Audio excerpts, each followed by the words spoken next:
Good morning dear students. आज का जो टॉपिक है हम डिस्कस करेंगे thermodynamics equilibrium, what is zeroth law of thermodynamics and what is heat transfer and what is work transfer. This topics today I will discuss with you. तो सबसे पहले हम स्टार्ट करते हैं कि व्हाट इज़ थर्मोडायनेमिक्स इक्विलिब्रियम। किसी भी system की यदि मैं बात करूँ तो उस सिस्टम को हम थर्मोडायनेमिक इक्विलिब्रियम कब कहेंगे? थर्मोडायनेमिक इक्विलिब्रियम कब कहेंगे? जब वो सिस्टम थर्मली इक्विलिब्रियम हो, मैकेनिकली इक्विलिब्रियम हो और केमिकली इक्विलिब्रियम हो, तब हम उस सिस्टम को हम क्या कहेंगे? थर्मोडायनेमिकली इक्विलिब्रियम, थर्मोडायनेमिक इक्विलिब्रियम कहेंगे उस सिस्टम को। ठीक है। थर्मल इक्विलिब्रियम का मतलब जैसे सिस्टम का थर्मल इक्विलिब्रियम का मतलब इक्वालिटी इन टेम्परेचर, टेम्परेचर एक समान होना चाहिए। जैसे मेरी बात करूं कि पिस्टन का पिस्टन सिलेंडर है, एग्जांपल के लिए पिस्टन सिलेंडर में कोई गैस है, गैस जो है तो गैस का जो है तो पिस्टन सिलेंडर का जो है तो एक्सपांसन हो रहा है। एक्सपांसन कब होगा? पिस्टन एक्सपांड होगा, इसका मतलब कि वन पॉइंट पे प्रेशर ज़्यादा है और दूसरे पॉइंट पे प्रेशर कम है, तब तो जाके पिस्टन क्या हो रहा है? एक्सपांड होगा। ठीक है ना। अब जैसे ही एक्सपांसन कंप्लीट हो जाएगा तो उसका टेम्परेचर और प्रेशर एक समान हो जाएगा। क्या हो जाएगा? टेम्परेचर और through out the system pressure temperature क्या हो? एक सा हो, इक्वल हो, बराबर हो थ्रू आउट द सिस्टम। तो वो सिस्टम हमारा क्या कहलाएगा? थर्मली इक्विलिब्रियम की मतलब temperature through out the system, जो पिस्टन सिलेंडर अरेंजमेंट है तो उसके सभी पॉइंट्स पे, सभी जगह पे उसका टेम्परेचर एक समान हो, तो उस सिस्टम को हम क्या बोलेंगे? Thermally equilibrium. क्या बोलेंगे? थर्मली इक्विलिब्रियम बोलेंगे। मैकेनिकल इक्विलिब्रियम का मतलब कि उस सिस्टम में जो फोर्सेस लग रहे हैं तो उस सिस्टम में फोर्सेस इक्वली लग रहे हैं, ऐसा नहीं कहीं पे ज़्यादा लग रहा हो, कहीं पे कम लग रहा हो। ठीक है ना। तो उस चीज़ को हम क्या बोलेंगे? Mechanical equilibrium. मैकेनिकल इक्विलिब्रियम का मतलब है फोर्सेस से, जिस किसी भी सिस्टम में जो भी फोर्सेस लग रहे हैं, जो भी प्रेशर लग रहा है, तो वो प्रेशर एक समान होना चाहिए, इक्वल होना चाहिए थ्रू आउट द सिस्टम। तो उसको हम क्या बोलेंगे? Mechanical equilibrium. केमिकल इक्विलिब्रियम का मतलब हो गया chemical composition should be constant through out the system, through out there volume. मतलब जो एक सिस्टम है, pressure cooker, sorry piston cylinder arrangement है, पिस्टन सिलेंडर हमने ले लिया और उसमें कोई गैस भरी हुई है। ठीक है। अब जो केमिकल कंपोजिशन है वो थ्रू आउट द वॉल्यूम या पूरे पिस्टन सिलेंडर में केमिकल कंपोजिशन क्या होना चाहिए? सेम होना चाहिए, बराबर होना चाहिए सभी जगह पे, ऐसा नहीं कहीं पे कम हो कहीं पे ज़्यादा हो। तो इस पूरी तरीके से जब इस सिस्टम बैलेंस्ड है तो ऐसे सिस्टम को हम क्या बोलते हैं? Thermodynamically equilibrium. क्या बोलेंगे? ऐसे सिस्टम को हम थर्मोडायनेमिकली इक्विलिब्रियम। ठीक है। इसको अभी इतने में समझने का प्रयास करो। आप नहीं समझ में आए तो डाउट क्लास में पूछ लेना, और फिर बाद में जब आगे और हम थर्मोडायनेमिक्स में एंटर करते जाएंगे तो ये डिटेल में फिर डिस्कस भी करेंगे और आपको फिर समझ में आ जाएगा ये अच्छे से। ठीक है। तो चलो फिर आगे बढ़ते हैं। अब इसके बाद जो हमारा ऊपर का जो सबसे टॉप का टॉपिक है, zeroth law of thermodynamics, zeroth law of thermodynamics. ठीक है। तो इसमें क्या है कि मैं आपको बता दूं, थर्मोडायनेमिक्स में जो है हमारे सिलेबस में जो है तो हम मेन तीन लॉ पढ़ेंगे। एक पढ़ेंगे हम लोग जीरोथ लॉ ऑफ थर्मोडायनेमिक्स, एक हम लोग पढ़ेंगे फर्स्ट लॉ ऑफ थर्मोडायनेमिक्स और एक हम लोग पढ़ेंगे second law of thermodynamics. Clear? तो सबसे पहले जो लॉ आता है वो है हमारा जीरोथ लॉ ऑफ थर्मोडायनेमिक्स। जैसा कि आप सभी को पता ही होगा कि जो है तो हीट ट्रांसफ़र के बारे में यदि मैं बात करूँ, एक जनरल सी चीज़ है, शायद आप लोगों को पता हो कि पर heat always flow from higher temperature point to the lower temperature point, और we can say heat always flow from higher temperature body to the lower temperature body. Heat transfer कब होता है? हायर टेम्परेचर बॉडी से lower temperature body की ओर heat transfer होता है। Example के लिए मैं, आप सबको पता है प्रेशर कुकर है, प्रेशर कुकर में आपने कुछ भी चीज़ बनाई, ठीक है ना, खाना, सपोज दैट चावल पकाया आपने, चावल बनाया, तो चावल बन गया, उसके बाद वो प्रेशर कुकर का टेम्परेचर काफ़ी बढ़ जाता है ना, काफ़ी गर्म हो जाता है प्रेशर कुकर। ठीक है। तो उसकी सरफेस को टच करके देख भी सकते हो आप लोग, है ना। तो उसका टेम्परेचर कुछ देर बाद आप देखेंगे कि वो ठंडा हो जाएगा, जो भी टाइम लगे 5 मिनट 10 मिनट बाद। वो कैसे ठंडा हो जाता है, वो अपनी हीट को सराउंडिंग में रिजेक्ट कर देता है, सराउंडिंग में अपनी हीट को ट्रांसफ़र कर देता है। तो इस तरीके से वो जो है तो प्रेशर कुकर क्या हो जाता है, कूल हो जाता है, ठीक है ना। अब प्रेशर कुकर के पास प्रेशर कुकर जो है तो कूल हो जाता है। प्रेशर कुकर कैसी बॉडी हो गई, हॉट बॉडी हो गई जिसका टेम्परेचर ज़्यादा रहेगा, ठीक है। कोल्ड कूल बॉडी कौन सी हो गई, सराउंडिंग एटमॉस्फेयर जिसका टेम्परेचर कम है, ठीक है ना। तो हमने देखा हीट अपने आप naturally always flow from higher temperature body to the lower temperature body. और हीट कब तक फ्लो होती रहेगी, जब तक सिस्टम थर्मोडायनेमिकली, जब तक सिस्टम थर्मली इक्विलिब्रियम ना हो जाए, जब तक सिस्टम थर्मली इक्विलिब्रियम ना हो जाए, जब तक सिस्टम का टेम्परेचर एक समान ना हो जाए, सिस्टम और सराउंडिंग का टेम्परेचर एक समान ना हो जाए, इक्वल ना हो जाए, तब तक सिस्टम क्या है, उसमें से प्रेशर कुकर से हीट ट्रांसफ़र होती रहेगी। जब प्रेशर कुकर का टेम्परेचर और इसका टेम्परेचर जो है तो सराउंडिंग का टेम्परेचर इक्वल हो जाएगा, तब वो सिस्टम हमारा थर्मल इक्विलिब्रियम हो जाएगा और तभी तक हीट फ्लो होती रहेगी। क्लियर। और जैसे ही दोनों का टेम्परेचर एक समान हो जाएगा तब हीट का फ्लो होना क्या हो जाएगा, बंद हो जाएगा, ठीक। अब हम समझते हैं जीरोथ लॉ ऑफ थर्मोडायनेमिक्स को। जीरोथ लॉ ऑफ थर्मोडायनेमिक्स में स्टेटमेंट है, जब कोई पूछेगा आपसे तो एक स्टेटमेंट कह दो या डेफिनेशन आप कह दो या स्टेटमेंट ही है।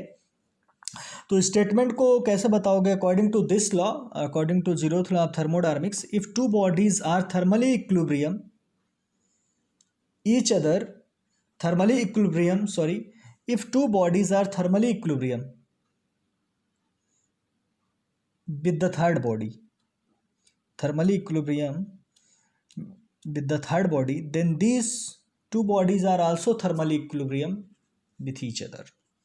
कहने का मतलब ये है कि यदि दो बॉडी हैं, यदि उन दो बॉडी का टेम्परेचर थर्मल, यदि दो बॉडी थर्मली इक्विलिब्रियम है तीसरी बॉडी से, तो वो दो बॉडी भी आपस में थर्मली इक्विलिब्रियम होगी, उनका टेम्परेचर भी एक समान होगा, ठीक है। चलो इसको समझते हैं कैसे। जैसे कि डायग्राम में दिख रहा होगा आपको, हमने तीन डायग्राम लिए हैं, तीन सिस्टम ले लिए हैं या तीन बॉडी ले लिया हमने, ए बी सी, तीन बॉडी है तीन सिस्टम, जो भी बोलो आप, ठीक है।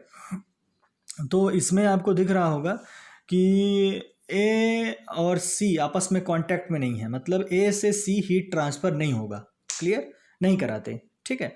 अब सबसे पहले हो क्या रहा है, ए और बी बॉडी यदि आपस में कांटेक्ट में आती हैं और हीट ट्रांसफ़र होता है, ठीक है। तो जिसका टेम्परेचर ज़्यादा रहेगा उससे हीट, यदि ए सिस्टम का टेम्परेचर ज़्यादा है तो उसमें से हीट फ्लो होगी, और यदि बी सिस्टम का टेम्परेचर कम है तो ए से बी की ओर हीट फ्लो होगी। और कब तक हीट फ्लो होगी, जब तक दोनों का टेम्परेचर, जब तक दोनों बॉडी या दोनों सिस्टम थर्मली इक्विलिब्रियम ना हो जाए, ए का और बी का टेम्परेचर एक ना हो जाए, तब तक हीट फ्लो होगी, क्लियर। अब मैं यदि बात करूँ आपसे कि बी और सी की बात करूं, तो यदि बी और सी दो बॉडी को हम ले लें और दोनों आपस में कांटेक्ट में आती हैं या दोनों में हीट ट्रांसफ़र होता है थ्रू देयर बाउंड्री, जो भी बाउंड्री है बी और सी के बीच में हीट ट्रांसफ़र होता है, तो हीट, ये तो हमको पता है, जिसका टेम्परेचर ज़्यादा होगा उसमें से हीट फ्लो होगी और जिसका टेम्परेचर कम होगा उसमें हीट जाएगी। यदि सी का टेम्परेचर ज़्यादा है टी सी, तो हीट, और टी बी, यदि बी बॉडी का टेम्परेचर कम है तो T C is greater than T B, तो हीट जो फ्लो होगी from system C to system B. तो हीट कब तक फ्लो होती रहेगी, जब तक बी और सी थर्मली इक्विलिब्रियम ना हो जाएं, ठीक है। ए, अब हमने क्या देखा कि ए जो है तो बी के साथ थर्मली इक्विलिब्रियम हो गई, सी जो है तो बी के साथ थर्मली इक्विलिब्रियम हो गई। जब इनका आपस में हीट ट्रांसफ़र हुआ तब कांटेक्ट में आई तब, लेकिन according to zeroth law, zeroth law क्या कहता है कि according to zeroth law body A and C are also thermally equilibrium. A और C without comes in contact, A और सी का हीट ट्रांसफ़र नहीं होगा आपस में, लेकिन ये क्या हो जाएंगी, इसी लॉ के हिसाब से थर्मली इक्विलिब्रियम हो जाएंगी। समझ गए आप लोग। तो ये है, ए की हीट कब तक फ्लो होगी बी में, जब तक उनका टेम्परेचर एक ना हो जाए। बी की हीट कब तक फ्लो होगी सी में, जब तक उनका टेम्परेचर एक समान ना हो जाए, मतलब थर्मली इक्विलिब्रियम ना हो जाए, ठीक है ना। तो तीनों का टेम्परेचर क्या हो जाएगा, एक हो जाएगा, clear. According to this law A and C comes in thermal equilibrium, thermal equilibrium हो जाएंगी body A and body C, ठीक। ये हो जाएगा जीरोथ लॉ ऑफ थर्मोडायनेमिक्स, ठीक है ना। तो अब मैं नेक्स्ट जो अपना टॉपिक है वो ये है हीट ट्रांसफ़र। हीट ट्रांसफ़र की यदि मैं बात करूँ आपसे, तो हीट ट्रांसफ़र है क्या? हीट, जैसे कि हमको पता है, heat always flow from high temperature body to the lower temperature body. High temperature body से लोअर टेम्परेचर बॉडी की ओर हीट ऑलवेज फ्लो होती है, एक चीज़। और heat always flow because of the temperature difference. यदि दो बॉडी या दो पॉइंट के बीच में टेम्परेचर डिफरेंस होगा तभी तो जाके हीट फ्लो होगी, नहीं तो हीट फ्लो नहीं होगी। जैसे हम कभी कभी देखा होगा आप लोगों ने, खाना पका रहा, आप लोग कई बच्चे हैं जो खाना भी बनाते हैं, तो जो चम्मच है जिसमें से खाना बना रहे हो आप, वो उसका एक पॉइंट है ना, कढ़ाई में रहता है। आप देखते हो धीरे धीरे उस पॉइंट वो गर्म हो जाता है, हीट को एब्जॉर्ब कर लेते हैं, उसके जो मॉलिक्यूल्स हैं हीट को एब्जॉर्ब कर लेते हैं, फिर वो हीट फ्लो हो करके आने लगती है दूसरे एंड पे, ठीक है ना। तो इस तरीके से हीट ट्रांसफ़र होता है from higher temperature point to the lower temperature point, ठीक। तो ये है। और हीट जो है, heat is a path function, heat is not a point function, it is not a property. Heat जो है तो पाथ फंक्शन होता है और ये पॉइंट फंक्शन नहीं होता, और ये प्रॉपर्टी नहीं है। इसको हम और डिटेल से समझेंगे बाद में। इसका मतलब ये हुआ कि हीट को आप किसी, heat is not a property, it is not a point function. इसका मतलब ये है कि आप किसी एक पॉइंट पे नहीं बता सकते हो कि इस पॉइंट पे पर्टिकुलर कितनी हीट है। हीट का मतलब कब हुआ? जब हीट बाउंड्री को क्रॉस करे, हीट बाउंड्री को क्रॉस करे, या तो heat one point to another point क्या करे, मूव करे, ट्रांजिएंट करे, ट्रांसफर हो, तब तो जाके उसका कोई मतलब है। या तो सिस्टम को हीट मिले या तो सिस्टम से हीट रिजेक्ट हो। तो सिस्टम से हीट यदि रिजेक्ट भी होगी तो उसको बाउंड्री क्या है, क्रॉस करना पड़ेगा, ठीक है ना। तो एक पर्टिकुलर पॉइंट पे आप, you can not represent the heat with a single point. Single point पे आप हीट को रिप्रेजेंट नहीं कर सकते हो, ठीक है। तो इसीलिए हीट प्रॉपर्टी नहीं है और हीट पॉइंट फंक्शन नहीं है। हीट क्या है? पाथ फंक्शन, ठीक है ना। क्या होता है? पाथ फंक्शन, ठीक है ना। पाथ फंक्शन मतलब one point to another point क्या है, मूव करे, एक पाथ हो, ठीक है। It is denoted by del Q, इसको हम डेल क्यू से डिनोट करेंगे। और इसकी यूनिट क्या होगी? जूल या किलो जूल, ठीक है ना। इसकी यूनिट क्या होगी? जूल और अ किलो जूल, इसकी क्या होगी? यूनिट होगी, ठीक है ना। और यदि मैं बात करूं आप लोगों से, when the heat is given to the system taken as a positive sign, when the heat is rejected from the system taken as a negative sign.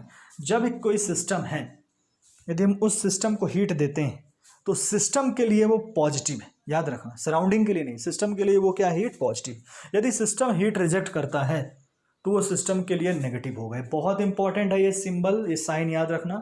जब भी हम न्यूमेरिकल्स करेंगे तो हमें ज़रूरत पड़ेगी इसकी। When the heat is given, system को जब हम हीट देंगे तो पॉजिटिव होगा, और सिस्टम यदि हीट रिजेक्ट करेगा तो वो सिस्टम के लिए नेगेटिव होगा, ठीक है ना। इस फिगर में दिख भी रहा है आपको, एरो के निशान, एरो के डायरेक्शन से समझ सकते हो आप। सिस्टम को मिल रहा है तो इसका मतलब पॉजिटिव, सिस्टम से हीट रिजेक्ट हो रही तो नेगेटिव। और सिस्टम है ना, और heat is a boundary phenomena और अ ट्रांजिएंट फिनोमिना। बाउंड्री फिनोमिना का मतलब बाउंड्री को क्रॉस करे, तब तो जाकर उसका मतलब भाई कोई भी सिस्टम हीट एब्जॉर्ब करेगा मतलब बाउंड्री को क्रॉस करेगा, तब तो हीट जाएगी उसमें। और यदि कोई भी सिस्टम हीट रिजेक्ट करेगा तो बाउंड्री को क्रॉस करके ही रिजेक्ट करेगा, इसीलिए हम इसको क्या बोलते हैं? Heat is a boundary phenomena. Transient phenomena का मतलब movable, one point to another point क्या है, मूव करे, तब तो जैसे उसका कोई मतलब है, अस्तित्व है, ठीक है ना। तो इसीलिए हम इसको बोलते हैं इट्स अ ट्रांजिएंट फिनोमिना, ठीक है। अब मैं यदि बात करूं आपसे कि थर्मोडायनेमिक वर्क कई टाइप्स के होते हैं। मैकेनिकल वर्क होता है, थर्मोडायनेमिक वर्क होता है, इलेक्ट्रिकल वर्क होता है। तो हम जो पढ़ेंगे तो जो हमारा मेन है सिलेबस में, जो हमें पढ़ना है वो जानना है थर्मोडायनेमिक वर्क, ठीक है ना। जो मैकेनिकल वर्क से क्या होता है, डिफरेंट होता है।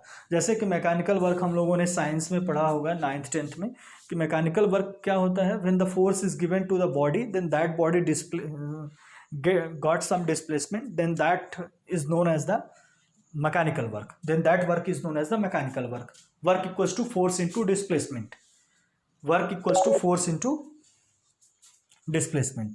तो ये हम लोगों ने पढ़ा हुआ, ठीक है। तो मैकेनिकल वर्क हो गया, फोर्स इनटू डिस्प्लेसमेंट, ठीक। अब थर्मोडायनेमिक वर्क की मैं बात करूं आपसे कि thermodynamic work is said to be a done by the system if the sole or complete effects on the things external to the system can be equated to the raising और lowering of the weight. बहुत tough definition है, may B आप लोग समझ पाओ, समझाने का प्रयास करते हैं यहाँ पे। थर्मोडायनेमिक वर्क की बात करें, थर्मोडायनेमिक वर्क का मतलब ये है जब सिस्टम का पूरा इफेक्ट सराउंडिंग में हो, उस वर्क को हम क्या बोलेंगे, थर्मोडायनेमिक वर्क बोलेंगे, ठीक है ना। मैकेनिकल वर्क क्या होगा, जब हम किसी भी बॉडी में फोर्स लगाएं और वो बॉडी डिस्प्लेस्ड हो जाए, तब उस वर्क को हम क्या बोलेंगे, मैकेनिकल वर्क। यदि बॉडी डिस्प्लेसमेंट नहीं होता तो मैकेनिकल वर्क जीरो। लेकिन हम थर्मोडायनेमिक वर्क की बात करेंगे, थर्मोडायनेमिक वर्क का मतलब ये हुआ कि सिस्टम का जो इफेक्ट है, सिस्टम जो भी एनर्जी प्रोड्यूस कर रहा है उसका पूरा इफेक्ट सराउंडिंग में दिखे, चाहे हम वेट को उठा रहे हों या चाहे वेट डाउनवर्ड डायरेक्शन में जा रहा हो, ठीक है ना।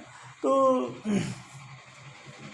सिस्टम का पूरा इफेक्ट सराउंडिंग में दिखेगा तो थर्मोडायनेमिक वर्क होगा। यदि सराउंडिंग में नहीं दिखेगा तो वो थर्मोडायनेमिक वर्क नहीं होगा, वर्क ट्रांसफर वो जीरो हो जाएगा। क्लियर। यहाँ पे डायग्राम से समझाने का प्रयास करेंगे। फिगर नंबर 1 दिख रहा होगा आप लोगों को, बैटरी है, बैटरी से मोटर कनेक्टेड है, बैटरी से मोटर को पावर मिलेगी, मोटर मूव करेगी, रोटेट होगी। मोटर से आप लोगों को दिख रहा है फैन कनेक्टेड है। तो मैंने क्या मान लिया यहाँ पे फिगर नंबर 1 पे कि बैटरी मोटर एक एज अ सिस्टम मान लिया। क्या मान लिया, सिस्टम। और फैन को क्या मान लिया, सराउंडिंग, ठीक है ना। तो मोटर की जो एनर्जी है वो कहाँ पे जाएगी, फैन पे जाएगी, ठीक है ना। तो फैन क्या होगा, रोटेट होगा। तो बैटरी मोटर सिस्टम हो गया, उसका जो पावर एनर्जी वो कहाँ पे इसका इफेक्ट हो रहा है, सराउंडिंग में, मतलब फैन, सराउंडिंग में मतलब फैन रोटेट होगा, ठीक है ना। तो सिस्टम का इफेक्ट कहाँ पे हो रहा है, सराउंडिंग में। तो ये थर्मोडायनेमिक वर्क होगा। क्या होगा, थर्मोडायनेमिक वर्क होगा, ठीक है। अब मैं यदि बात करूँ आपसे, बाउंड्री को क्योंकि क्रॉस कर रहा है, बाउंड्री दिख रहा है आपको। अब फिगर 2 में आ जाओ, यहाँ पे भी है, बैटरी है, मोटर है। अब मैंने फैन की जगह पे क्या लगा दिया, पुली एक लगा दी, लिखना भूल गए यहाँ पे, पुली, ठीक है ना। पुली पे हमने एक रोप लगा दी, रस्सी बांध दी, और रस्सी में हमने एक वेट लटका दिया, वेट हैंग हो रहा है इसमें, ठीक है ना। अब बैटरी से पावर जाएगी मोटर को, मोटर रोटेट होगी, तो मोटर रोटेट होगी तो पुली भी रोटेट होगी। अब पुली यदि रोटेट होगी तो वेट ऊपर जाएगा या तो डाउन अपवर्ड जाएगा या तो डाउनवर्ड मूव करेगा। तो वेट अपवर्ड हो रहा है या तो रेज हो रहा है या तो लोअर हो रहा है। रेज मतलब ऊपर जा रहा है, लोअर मतलब नीचे, डाउनवर्ड डायरेक्शन। तो बैटरी और मोटर का हमने क्या मान लिया, सिस्टम मान लिया, और पुली और वेट क्या हो गया, सराउंडिंग हो गया। तो सिस्टम का इफेक्ट कहाँ दिख रहा है, सराउंडिंग में। तो ये भी एक थर्मोडायनेमिक वर्क होगा। अब मैं यदि बात करूँ आपसे कि यहाँ पे एक बैटरी है, बैटरी के बाद मोटर है, मोटर के साथ साथ पुली है, पुली के बाद वेट। अब इस पूरे को हमने सिस्टम मान लिया, बैटरी, मोटर, पुली, वेट, पूरा का पूरा सिस्टम होगा, सराउंडिंग कुछ भी नहीं, ठीक है। तो इस सिस्टम का इफेक्ट सराउंडिंग में दिख ही नहीं रहा कुछ, ठीक है ना। बाउंड्री को वर्क जो है तो बाउंड्री को क्रॉस कर ही नहीं रहा, बाउंड्री के अंदर ही है। तो इसको हम क्या बोलेंगे, नो थर्मोडायनेमिक वर्क। ये थर्मोडायनेमिक वर्क नहीं कहलाएगा, no work transfer. Work transfer का मतलब should cross the boundary, boundary को क्या करे, क्रॉस करे, तभी तो जाके वर्क का क्या है, कुछ मतलब होगा। उस वर्क को ही हम क्या बोलेंगे, थर्मोडायनेमिक वर्क। अदरवाइज वो थर्मोडायनेमिक वर्क नहीं होगा। क्लियर, ठीक है। चलो, इसके बाद यदि मैं बात करूं आपसे, तो वर्क ट्रांसफ़र जो है तो बहुत टाइप्स का होता है। डिस्प्लेसमेंट वर्क, या उसको हम क्या बोलेंगे, पीडीवी, हम इसका डेरिवेशन करेंगे, या बाउंड्री वर्क, इसको हम डेराइव करेंगे, ठीक है। पैडल वर्क, इसको भी हम समझेंगे। सॉफ्ट वर्क, सॉफ्ट वर्क आप यहाँ से देख सकते हो इस पीछे वाले फिगर से। मोटर से पुली जो है तो सॉफ्ट से कनेक्टेड है, तो सॉफ्ट जो है तो बाउंड्री को क्रॉस कर रहा है, तो इस वर्क को हम क्या बोल देंगे, सॉफ्ट वर्क बोल देंगे, ठीक है। इलेक्ट्रिक वर्क, इलेक्ट्रिक वर्क को भी हम डाउट क्लास में समझा देंगे। इलेक्ट्रिक वर्क वैसे है क्या, यदि बैटरी की जो एनर्जी है वो जो है तो बाउंड्री क्रॉस करे, ठीक है ना, तो वो हो जाएगा इलेक्ट्रिक वर्क, ठीक। अब मैं वर्क ट्रांसफ़र की और बात करूं, वर्क ट्रांसफ़र का मतलब क्या है, यदि वो बाउंड्री क्रॉस करे तभी तो उसका कोई मतलब है। वर्क ट्रांसफ़र, इसीलिए हम वर्क ट्रांसफ़र को क्या बोलते हैं, boundary phenomena. It's not a point function, not a property, ना तो ये प्रॉपर्टी है ना तो पॉइंट फंक्शन, ना किसी एक पॉइंट पे हम शो कर सकते हैं कि इस पर्टिकुलर पॉइंट पे कितना वर्क है, और ठीक है ना। Work can not be represented by a single point, single point से हम वर्क को रिप्रेजेंट नहीं कर सकते, ठीक है। और इसके बाद क्या होगा, इसीलिए हम इसको क्या बोलते हैं, बाउंड्री फिनोमिना। यदि हम इसकी बात करें यूनिट की, तो यूनिट होती है न्यूटन मीटर, जूल या किलो जूल, ठीक है ना। इसको हम डिनोट कैसे करेंगे, डब्ल्यू से डिनोट करेंगे, ठीक है ना, स्मॉल डब्ल्यू से। पावर, पावर क्या होता है, rate of work is known as the power. Work divided by time, यानी कि newton metre divided by second. Newton metre होता क्या, जूल। जूल पर सेकंड को हम क्या, जूल पर सेकंड किसका यूनिट हो गया, पावर का। या जूल पर सेकंड को और क्या बोलते हैं, वॉट। क्या बोलते हैं, वॉट। याद रखना आप, जूल पर second equals to watt. Watt किसका यूनिट होगा, पावर का। ठीक है ना। अब इसमें क्या है, when the work is given to the system taken as a negative sign, when the work is produced by the system taken as a positive sign. जब कोई भी सिस्टम वर्क प्रोड्यूस करता है तो वो हमारे लिए पॉजिटिव है, हमारी यही उससे चाहत होती है, हम यही चाहते हैं। सिस्टम बनाने का मतलब ही है, हम यही चाहते हैं। जब भी किसी सिस्टम को हम वर्क देते हैं तो हमारे लिए क्या है, नेगेटिव है। ठीक है। जैसे मैं यदि बात करूँ टरबाइन, टरबाइन क्या है, वर्क प्रोड्यूस करती है। ठीक है ना, तो हमारे लिए पॉजिटिव है। ठीक। टरबाइन, इंजन, इंजन क्या वर्क प्रोड्यूस करता है, हमारे लिए क्या, पॉजिटिव, पावर प्रोड्यूस करता है, एनर्जी वर्क प्रोड्यूस करता है, उससे हम बाइक है a one point to another point move करते हैं। टरबाइन जो है तो वर्क प्रोड्यूस करता है। और कुछ ऐसे डिवाइसेस हैं, ऐसे मशीन्स हैं, जैसे फैन है, हाइड्रोलिक पंप है, ब्लोवर है, कंप्रेशर है, ये सब पावर कंज्यूम करते हैं। इनको हमें वर्क देना पड़ता है या पावर देना पड़ता है, तो ये हमारे लिए नेगेटिव है। ठीक है, हमारा लॉस हो रहा है। और जो हमें वर्क प्रोड्यूस करे, पावर प्रोड्यूस करे, वो हमारे लिए क्या है, पॉजिटिव। जैसे इंजन, इंजन हमारे लिए क्या है, पॉजिटिव। ठीक है। तो यहाँ पे डायग्राम से दिख भी रहा होगा आप लोगों को, डायग्राम से आप देख भी सकते हो कि एरो के डायरेक्शन से देख सकते हो। Work is given to the system, negative है। सिस्टम वर्क प्रोड्यूस हो रहा है, सिस्टम से वर्क निकल रहा है, तो वो क्या हो जाएगा उसके लिए, पॉजिटिव। ठीक है, थैंक यू वेरी मच। पढ़ो आप, इसको समझो, मैं शेयर कर दूंगा। जो भी डाउट हो तो डाउट क्लास में फिर आप पूछना। Okay, thank you.